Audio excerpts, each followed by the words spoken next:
Welcome to My Favorite Mystic, a podcast about the weird and wonderful world of mysticism.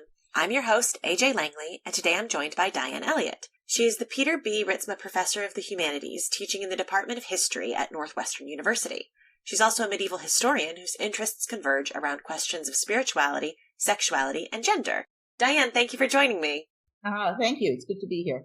So today is a special case because you're here to speak about two people, Elzear and Delphine. But before we get into them, I'd like to hear a little bit more about you. How did you first become interested in mysticism as a field of study? Well, there's really two answers to that, the personal and the professional. Great, let's hear both. I'll start with the personal. My mother has mystical tendencies and had one of these strange religious conversion experiences that you read about and sort of turned my childhood and her household upside down. But I didn't set out to study my mother. I mean, in a sense, I've been studying her all my life and still am. What happened was when I went to graduate school, I naturally gravitated towards medieval studies because of my interest in the church. And I was trying to think of how I could study women. And, this was in the 80s. Sources are always slim for women. I was at University of Toronto and Father Raptus was there, big peasant study thing, and that really wasn't my thing. And then a friend said to me, well, what about all of these female mystics? The Corpus Christianiorum edition of Hildegard Scivias had just come out, and the Paulus Press had started producing these things like the Padaway, et cetera, et cetera.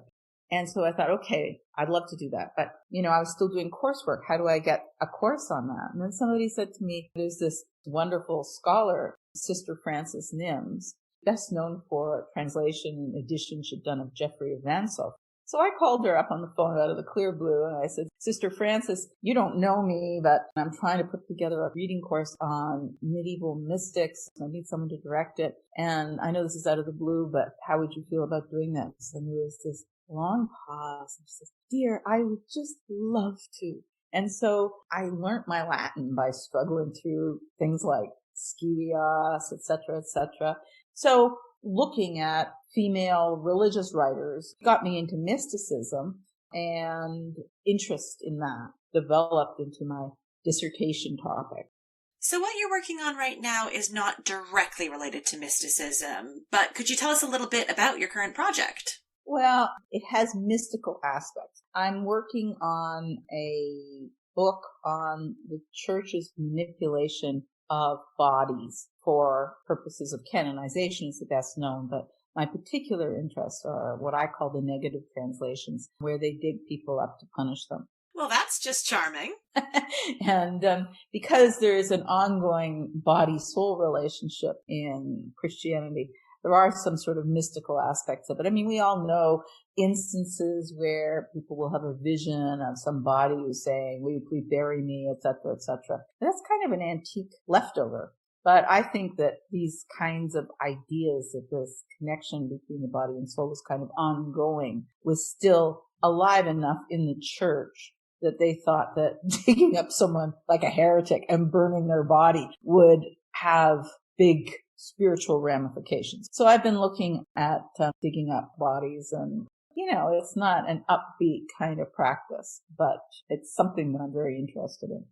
I mean, it might not be upbeat, but it's certainly fascinating. I mean, you look at cases where we have people accused of heresy or witchcraft who are sentenced and hung, and then their bodies are burned after they're dead, partially to purify the community of their sin, but also to make sure that they are very, very dead. Yes, and I think that the very fact that the church was so careful to make sure that things were very, very, very dead is significant. Of course, it is also part of the phenomenon that people call damnatio memoriae, the damnation of memory. It's something that's used especially with antique texts, where basically when you were trying to get rid of someone's memory in antique times, the Senate would pass a sentence and they'd start chiseling off their names from every inscription, decapitating their statues. So this is in a way a continuation of the same kind of mindset.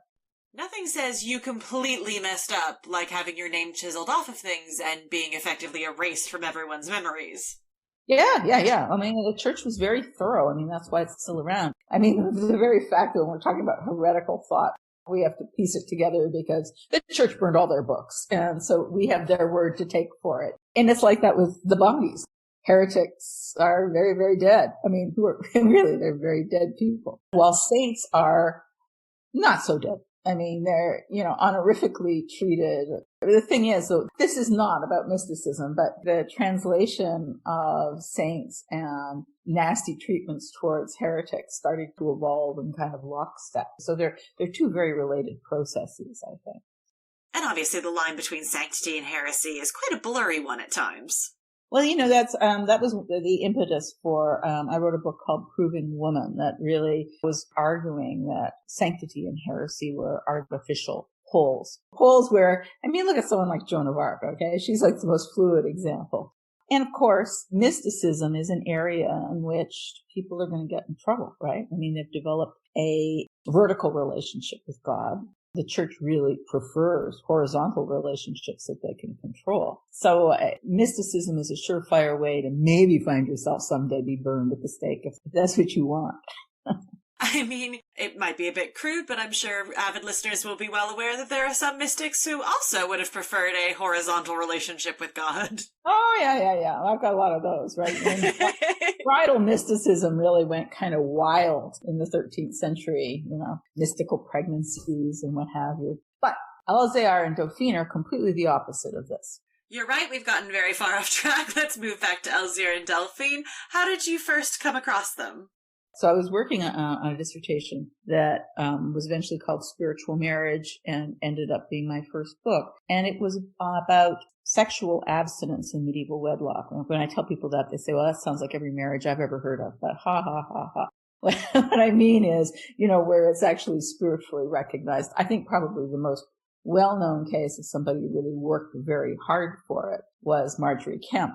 But there were the lucky few, hagiographically inspired, who managed to talk their spouses to chastity on their marriage bed, right? The best known example of this was Saint Cecilia, who talked her husband Valerian, sort of coerced him, saying, honey, there's this angel that hovers over us, and if you touch me, he will cut off your head. And Valerian said, well, why can't I see this angel? Well, you'll see him when you're baptized. And sure enough, he did. But the way actually that I got to these stories, I think it was in the back of my mind even when I was an undergraduate. I was reading Gregory of Tours' History of the Franks, and he tells this story about two people who had the nickname the Two Lovers, Injuriosus and Scholastica.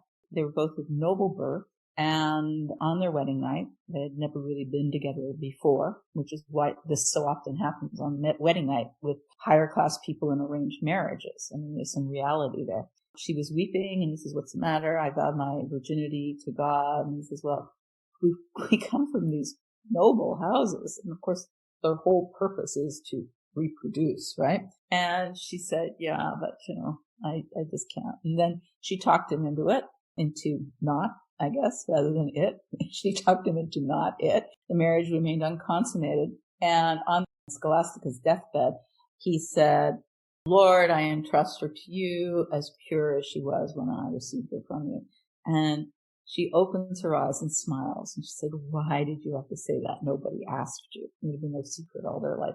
And I found that story so charming and so intimate. And then it also reminded me of Virginia and Leonard Woolf's marriage, which, even though she ended up committing suicide, seemed very harmonious. And from all accounts, it was an unconsummated marriage.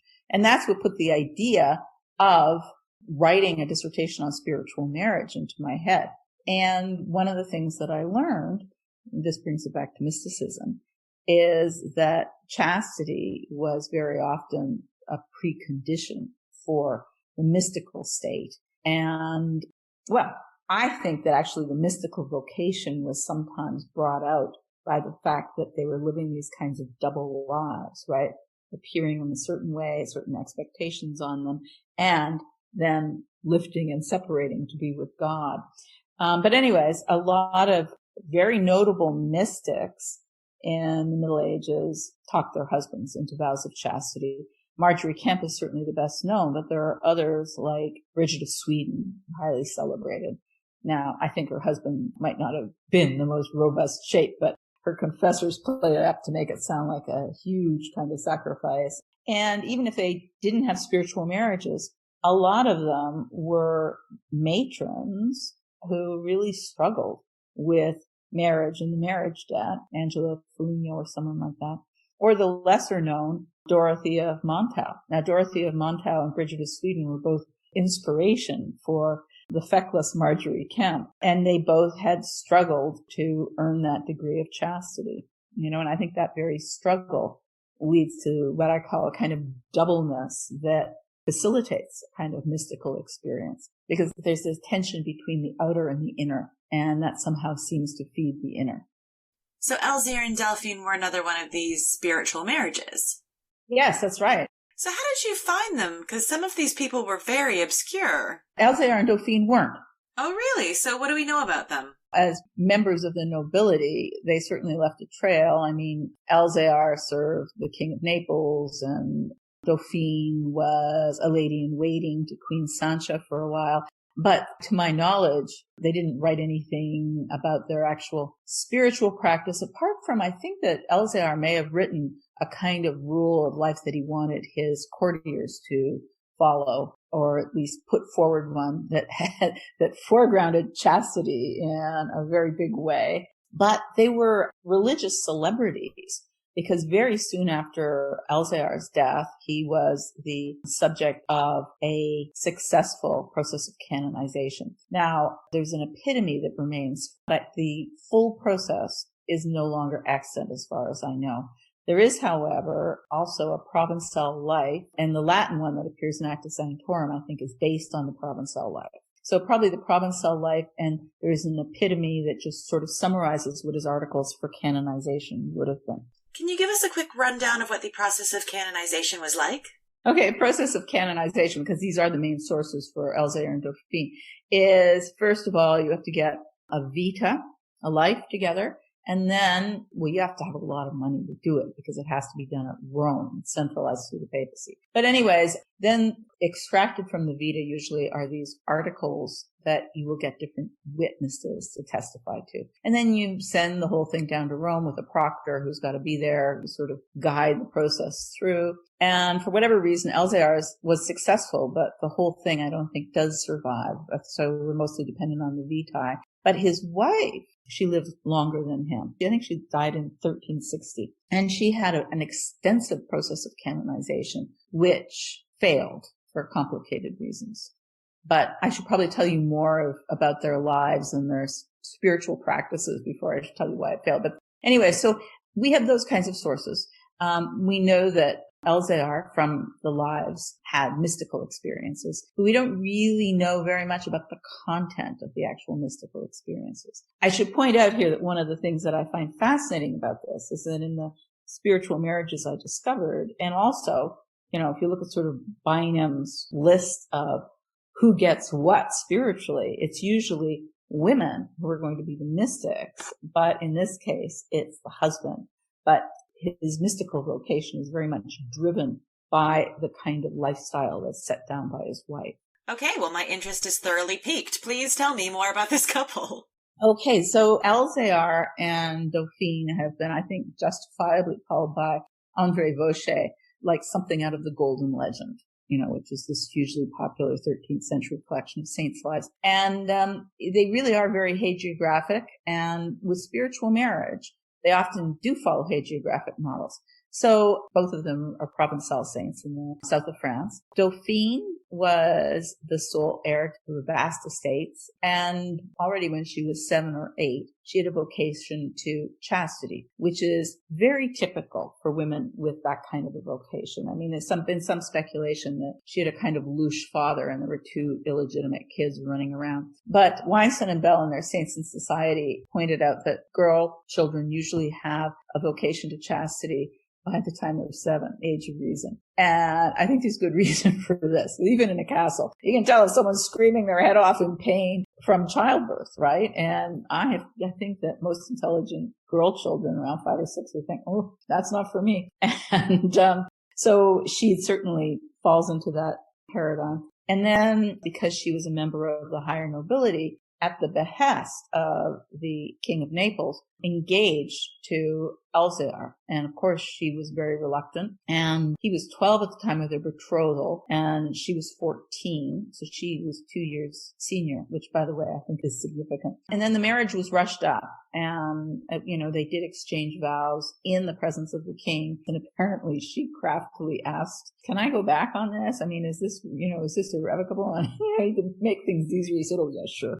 But anyways, then she found herself with this 14-year-old guy who was obviously curious about sex and eager to get on with it. And she's supposed to be very beautiful. And she did exactly what St. Cecilia had done and told him about the great rewards and whatever, virginity.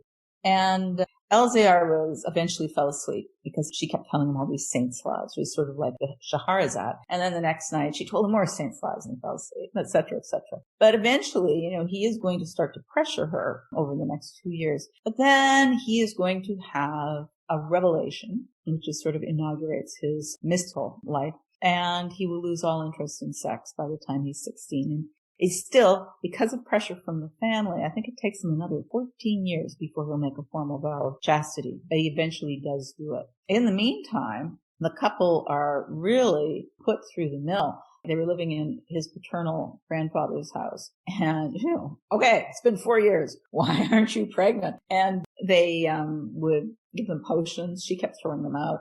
And then they sent them to Arnold of Villanova, who was a very famous Catalan doctor who was in Marseille, to check her out. And fortunately, he was a ardent Joachimist and believed that chastity was very important because the end of the world was right around the corner. And so he gave a bogus diagnosis of the various things that might have been causing a temporary slowdown.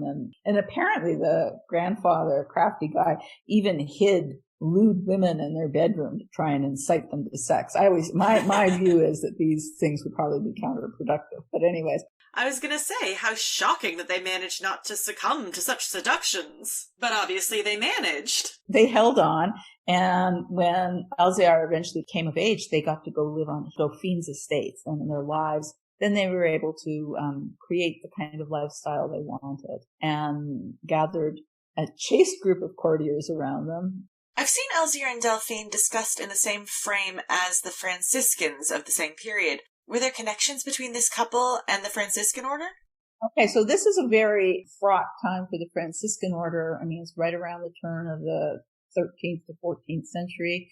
They were married in the year 1300 when there was a real crisis in the south of France with the spiritual Franciscans. And the spiritual Franciscans were completely committed to absolute poverty. And a few years later, I guess 1311, the Council of Vienne, they were actually going to be condemned. And there was a lot of apocalyptic associations with the spiritual Franciscans. Well, there had been this very charismatic Franciscan named Peter John Olivi, who had written a number of things that had been translated into the vernacular.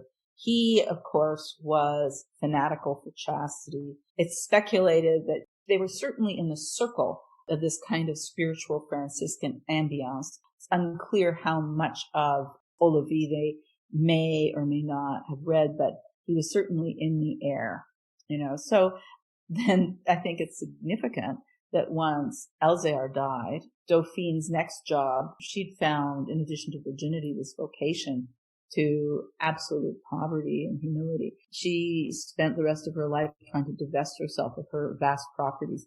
How do I get rid of all this money? I mean, if you're really religious, that's a huge burden. And not having an heir, that probably further complicated matters. You can't just be like, here, it's all yours now, goodbye. Right, I know. I don't know who the immediate heir would have been for Dauphine. She was already female who had inherited. And I guess there couldn't have been a very pressing claim for some heir, or they probably would have stopped her. I mean, I think that she was her own mistress at that point. It makes you wonder also about the role of Elzear, because she obviously did, to some extent, submit to the rule of the husband, or she would have started the divestment while he was still alive. Oh, that's interesting. So Delphine got him to commit to chastity, but he was not as committed to the concept of poverty. And I think, though, that his spirituality, we don't know very much about the content of his visions, but I think that it might have been some sort of spiritualized chivalric ethos. Olivi had actually written a treatise on The Armed Knight, which talks about the cuirass of chastity, etc. And significantly, he had his first mystical experience when he was attending the making of a knight and finally agreed to his vow of chastity with Dauphine on the vigil of his own knighthood. And then there was apparently a dream that it ends up in his Provençal life, but it probably would have been reported at this process for canonization, that a noblewoman saw a knight with a beautiful white banner on a field, and there were all sorts of people following him. And it was revealed to her that that was Elzear, and he had persuaded all of these people to great living and virginal lifestyle. So he might have had an elaborate chivalric, and he was very intent on organizing his household in a chaste and a good way. And he didn't have, as far as I know, a confessor to sort of write down all his visions. He had his wife. She was his closest confidant. So what he is remembered for is certainly his contemplative life, but also the fact that he was a good noble person, right? Not exploitive, not greedy, and it did help that the Pope at the time, I think it was John the 22nd, was his godfather. so his process sped through. So the nepotism and canonization. Nepotism, exactly. Well, suddenly his canonization is making total sense. But what about Dauphine's? So with Dauphine, hers probably didn't turn out well because, she wasn't a mystic, and the main planks for her case for sanctity was her ferocious commitment to chastity and apostolic poverty. Well, chastity is always supposed to be a good thing. You would think would be easier for a woman who remained a virgin through her marriage, etc., etc. I mean, that seems like a formula for success that had worked with other people and other royal people too. I mean, one of the first married women who was actually formally canonized was Cunigund, who was a German empress who was married to Henry II. And the spiritual marriage was perfect because it helped explain an awkward end of dynasty. So there were, noble people who had spiritual marriages. But her devotion to chastity bordered on the fanatic.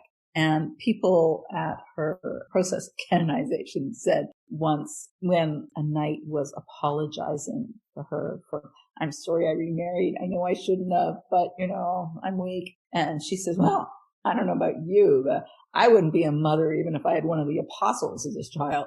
And comments like that are just sort of a little over the top. I mean, you can imagine people in Rome thinking, ooh, fanatical commitment to chastity, apostolic poverty looks way too spiritual Franciscan for my taste. It's a bad historical moment to be fanatical about poverty.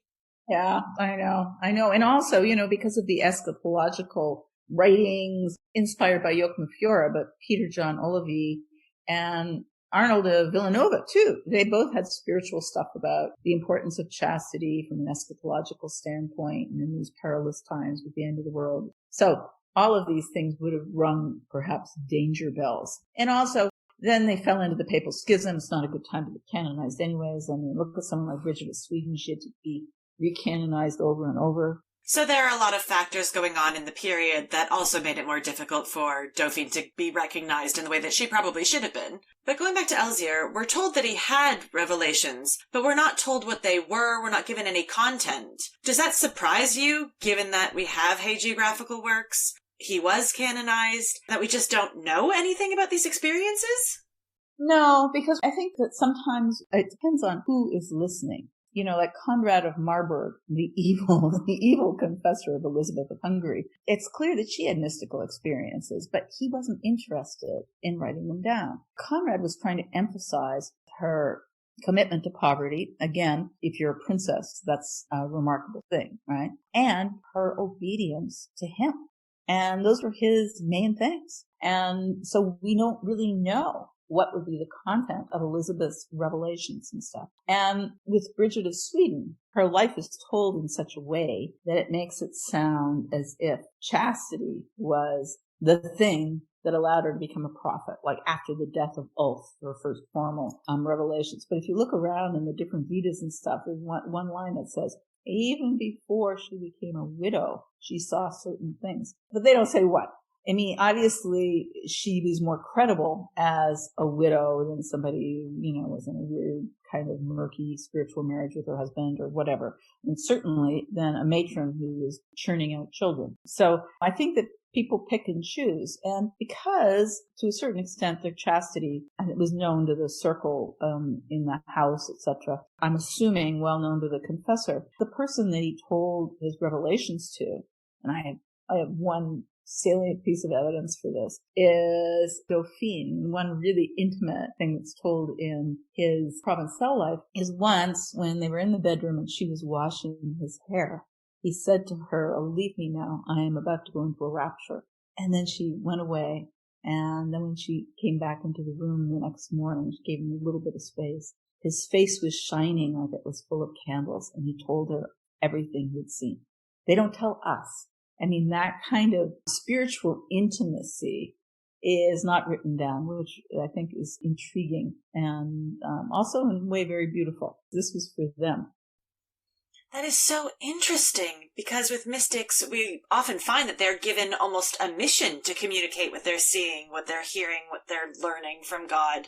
That the communication of these revelations is an essential part of the reason that they're receiving them. But not in his case. Whatever he saw, it was just for him and his wife. That's right. That's right. And you look at some of these women, they've got confessors at their elbows ready to write down whatever. And these were people who, he might have been a contemplative, but he was still engaged in the active life. He died on a diplomatic mission. Of course, Dauphine started to cry and knew the moment that he died. They had this very heady kind of intimacy that way. But turned out she was right. But anyway, so we don't know the content, but we do know that it was his spiritual profile and the way he lived his life and the fact that he did become a contemplative was completely shaped by his marriage to Dauphine.